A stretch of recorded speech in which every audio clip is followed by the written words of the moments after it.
శివాలయంలో మీకు వెంటనే అనుగ్రహం కలగాలి అని అనుకుంటే మీరు వెళ్ళిన దాంట్లో ఒక్క నిమిషం వృధా కాకుండా పరిపూర్ణంగా శివానుగ్రహం పొందాలి అనుకుంటే ఎలా బయలుదేరాలో చెప్పింది శాస్త్రం.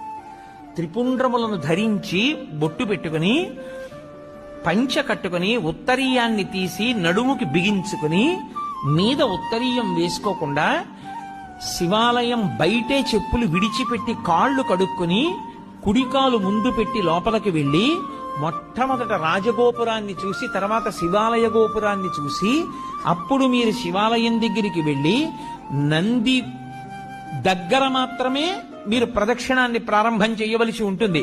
కాబట్టి నందీశ్వరుడి దగ్గర ప్రదక్షిణాన్ని ప్రారంభం చేసి వెళ్ళేటప్పుడు దేవాలయంలో మహామంటపము, అర్ధమంటపము, ముఖమంటపము అని 3 మంటపాలుంటాయి. ఈ 3 మంటపాలు దేనికి గుర్తు అంటే స్థూల సూక్ష్మ కారణ శరీరములకు గుర్తు.